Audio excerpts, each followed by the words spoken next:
mirror reflection. I want to go like, somewhere around 0.2. The great thing is we can really change these values at any point in the future.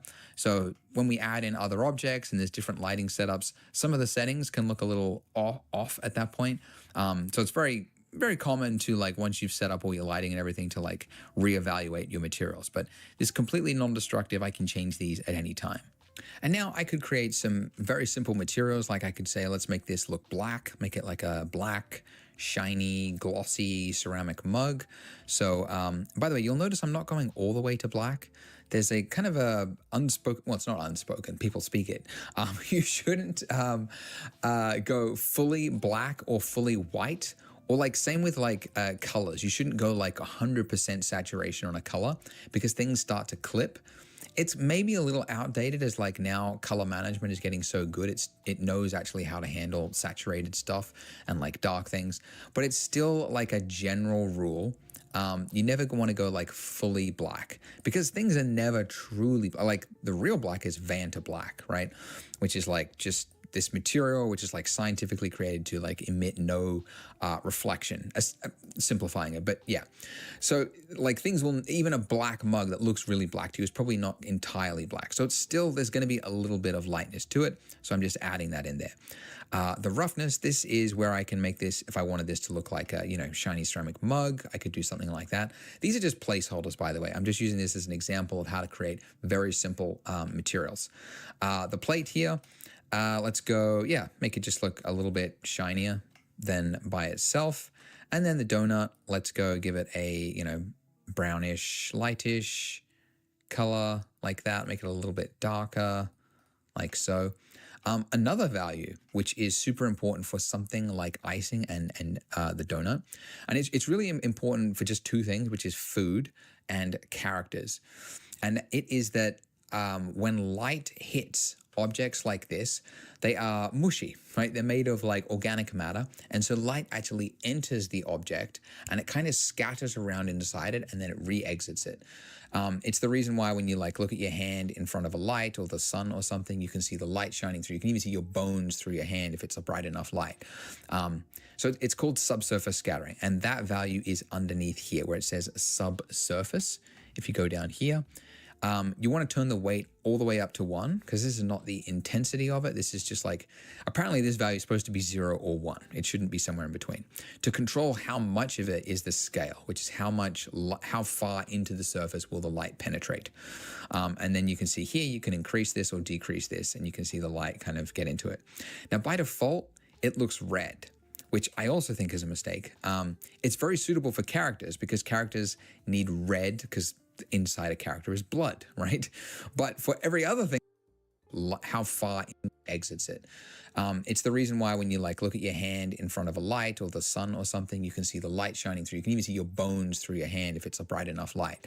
So it's called subsurface scattering, and that value is underneath here where it says subsurface. If you go down here, you want to turn the weight all the way up to 1 because this is not the intensity of it. This is just like, apparently this value is supposed to be 0 or 1. It shouldn't be somewhere in between. To control how much of it is the scale, which is how far into the surface will the light penetrate. And then you can see here, you can increase this or decrease this, and you can see the light kind of get into it. Now, by default, it looks red, which I also think is a mistake. It's very suitable for characters because characters need red because inside a character is blood, right? But for every other thing like food, it shouldn't be red. And confusingly, and I know there's a mathematical reason for this because of like how light and the physics of things, but like different wavelengths travel at different speeds, right? Inside the surface, that's how I understand it. So they've made the color of the subsurface R, G, and B separated here. So you can see we've got red as 1, then we've got green as 0.2, and then blue as 0.1. So essentially, I need to clear all those out and make them 1, which, here's a tip, you can drag over multiple values in Blender. So if you just click and drag down across something, and then you can just type in 1 and then hit enter, and it makes all of those 1. And then now I can, tweak this. I can make this look a little bit more milky like that. But we can, we can adjust those. I'll do the same thing for my donut here. Give it some subsurface, turn that up, and then I'll set this to 1. And then, yeah, let's just leave it at the default value. But you can see that that's with subsurface on. Actually, let me bring the camera in. All right, I'm going to go lock it, bring this in, and I'm going to do a before and after render. So this is how you can use these slots. So this is with subsurface on, then I'll go to slot 2, and now I'm going to select this, and then I'll turn it off, and then I'll do another render. And now hit J back and forth. So that's the difference that subsurface can make to something. You can see here where it's like fully dark, it's actually now the light is passing through it. And that's what gives something a milky kind of look. And it's, as I said, it's mostly true for things like food. You can see it. I take photos of it myself all the time when I'm out and about, because I'm like, look at that subsurface. And my family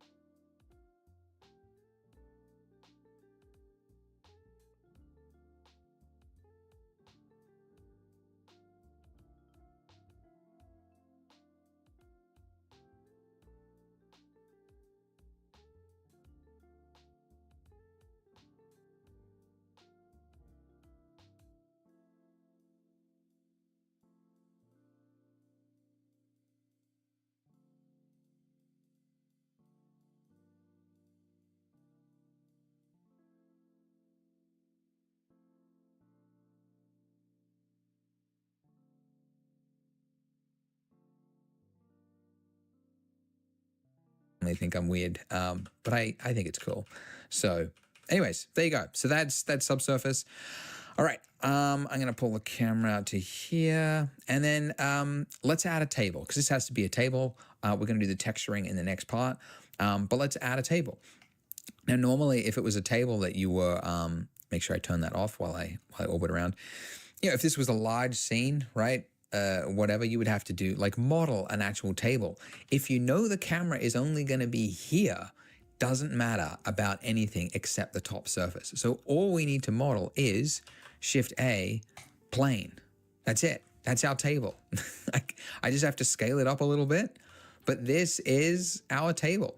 It's actually really common in 3D. If you look at like breakdowns of 3D scenes in movies and stuff, everything is fakery. They're just like buildings are cards. They're just like a plane with a texture slapped on it. Nothing is breakdowns of 3D scenes in movies. It's only going to be here. Doesn't matter. You know, if this was a large scene, right, whatever, you would have to do, like model an actual table. If you know the camera is only going to be here, doesn't matter about anything except the top surface. So all we need to model is Shift A, plane. That's it. That's our table.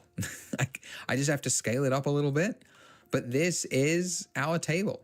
It's actually really common in 3D. If you look at like breakdowns of 3D scenes in movies and stuff, everything is fakery. They're just like buildings are cards. They're just like a plane with a texture slapped on it. Nothing is real. You know, when the camera moves, they might have to like model things properly, and people go like, oh, I have to model it now. But like if the camera's here, it doesn't matter. Just make it a plane. There you go. So that's a donut on a plate with a mug. And that, for somebody who has never used 3D before, that's an achievement. This is the kind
kind of thing that like back in the 90s, you probably would have won like scholarships for and stuff if you could pull this off. This used to be insanely difficult. It is still pretty difficult because 3D is hard. But yeah, if you have, if you're new at it, this should make you proud. You've pulled this off. If you want to save this, by the way, you can go image and then go save. And then you can just save an image, PNG. You got all the options, JPEG, etc. However, if you want to make this look good in the next parts, we're going to be making this look much, much better by doing some texturing and making our table look good and adding some ceramic textures and things to different objects. But this is kind of the end of the modeling section of the donut tutorial. So we touched on, basic primitives. We add slight deformations. We extruded some things to create like an organic looking shape, did a little bit of sculpting. And then we created a mug, right? And then did some modifiers and subsurf to kind of create the general shape there. So those are kind of some of the techniques that you will need to learn to create lots of different objects in the future. Just some though. But there are so many other techniques and tools, precision modeling mostly with hard objects, how to keep straight lines, and then modeling something that is really custom and deformed, getting those like large-ish shapes there and just kind of like almost using the mesh like a guide mesh to kind of create shapes. And then actual characters, like sculpting a character from nothing and then actually converting that character into something that looks and has like subdivision so that the arm can move, and then rigging that character so that you can actually move the arms like a puppet. So these are the kinds of techniques that we don't have time to go into in the donut, but I do have time to go into in my course called the Beginner's Academy. So all of these things you can see on the screen here are taught in that academy. If you only want to learn Blender for free and you just want to do this donut, that is fine. But if you want to go further and you want to learn how to actually think like a 3D artist and take an idea from your head and actually convert that into something that you can use, whether that be for 3D printing or for rendering or for whatever visualization purpose you have, that's what this course is about. It's teaching you those foundational skills to actually create something that you want to create. So if you're interested in that, the link for that is beneath this video. And it is designed for complete beginners who have finished the donut, but you've learned enough now that if you want to jump straight to that, you could. But if you want to continue on, we will jump into texturing next. I will see you in the next video. It's time to texture these bad boys, finally, after hinting at it for so long. So we added some simple materials, and that is actually fine for some types of objects. Like you might actually have a plate and go like, it's just white plate, doesn't need any texture, but most things need texture. So I'm going to select my table floor here. I'm going to go to the material panel right here, and I'm going to add a new material since it doesn't have one. And let's look at how to add a texture. So right here where we've got base color, if we want to add a color texture, we just click on this little yellow dot next to it. I know that's not clear. It will become clear when I show you nodes. But when I click this, you get this slide out menu with a bunch of different options here. And the one that I'm looking for says image texture. Okay, so now I can hit base color. If we want to add a color, need any texture, but most things need texture.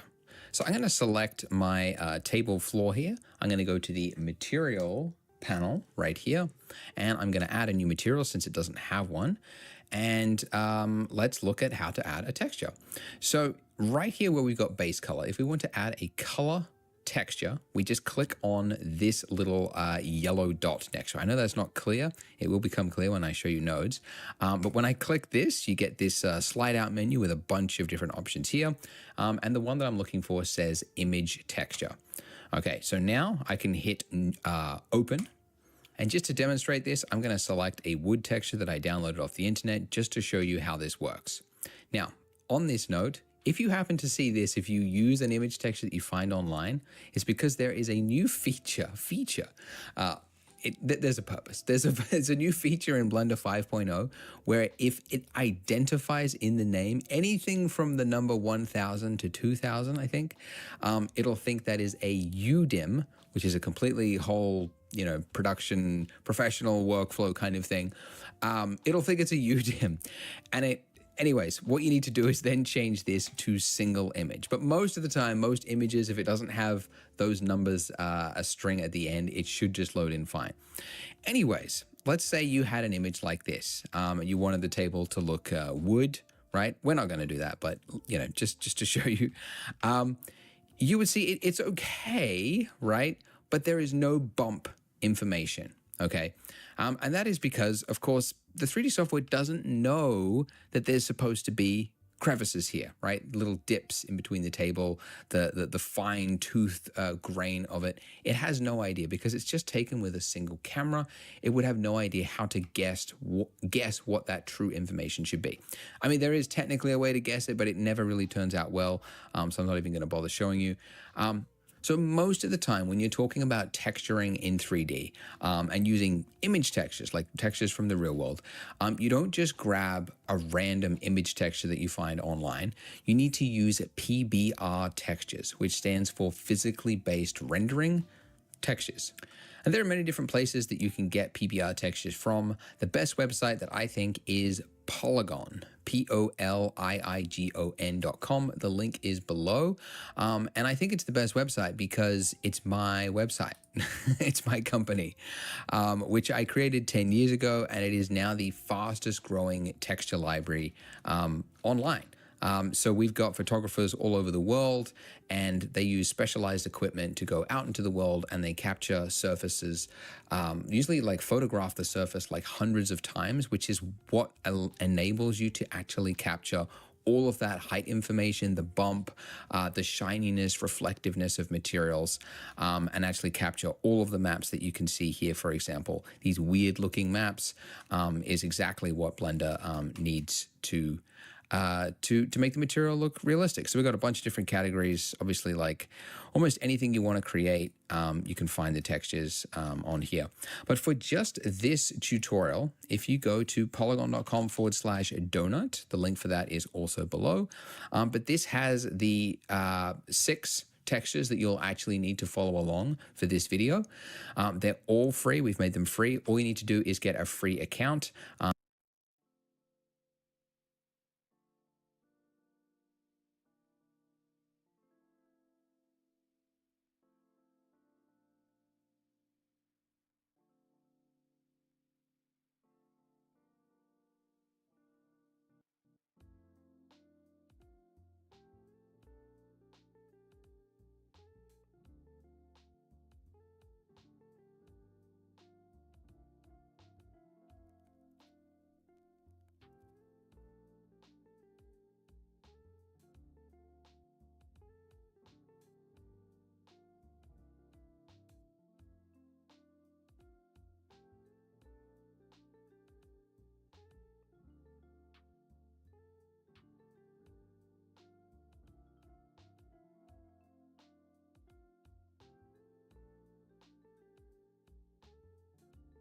And you can download all of those by just clicking them and then hitting download. And also, if you scroll down, we've got some premium textures here if you have a subscription with us that you could use for the cafe scene that we're making to kind of spruce it up, make it your own, add some variation there.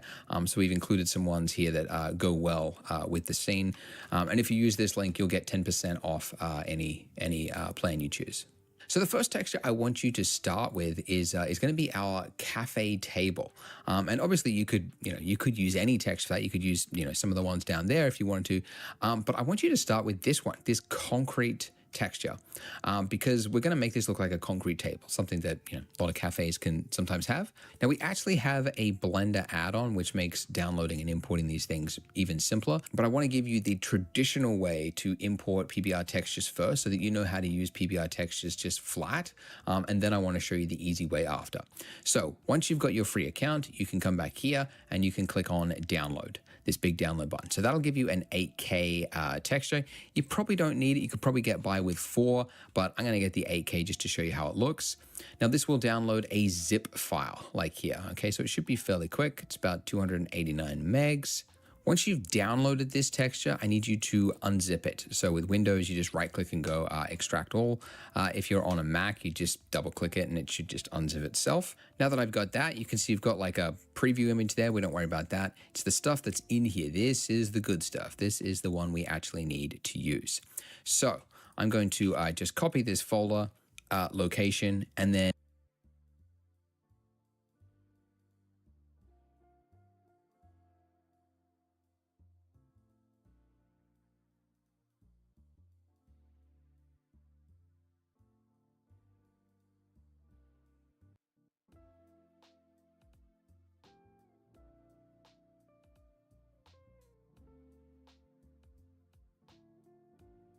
back in Blender. This is the good stuff. This is the one we actually need to use. So I'm going to just copy this folder location and then back in Blender for my selected plane here, the one we actually need to use. So I'm going to just copy this folder location and then back in Blender for my selected plane here underneath base color. I'm just going to just like before, select the image texture if you haven't already. Then I'm going to click open.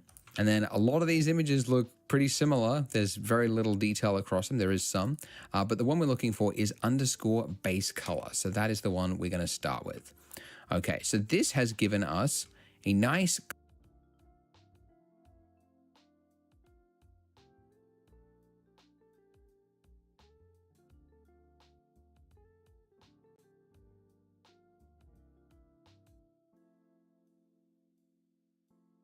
little detail across them. There is some, but the one we're looking for is underscore base color. So that is the one we're going to start with. Okay, so this has given us a nice, clean, delit concrete floor texture, but the same problem. We don't have that height information there. And that's because, just like before, we've only loaded in information into the base color. So it's almost like this has been printed on cardboard. That's kind of the appearance there. So we need to load in the other PBR texture maps, they're called, all of those different images that we downloaded.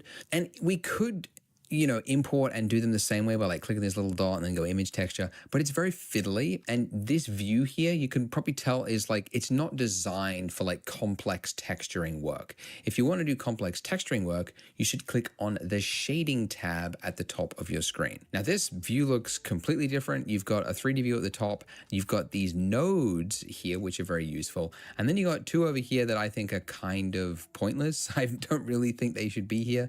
I've never really wanted them. So I'm going to right click on the like the divider between these little windows here. I'm going to say join left, and then I'm going to do the same for the bottom, join left. And then I want to flip it because I don't really like having like the top view and this. It's like it's too widescreen to like look at things like this. So and then I also on the like the divider between these little windows here, I'm going to say join left.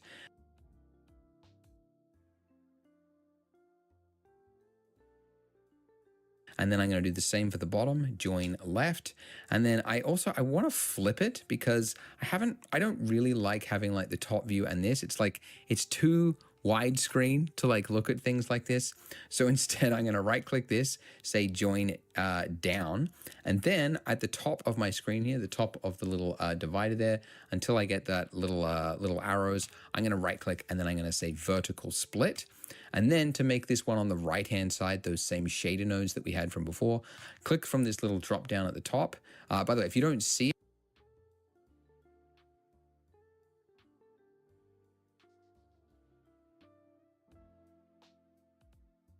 it, nodes that we had from before, click from this little drop down at the top.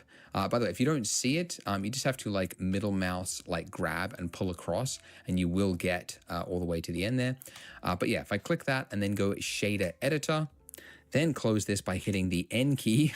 It's a lot of steps. But now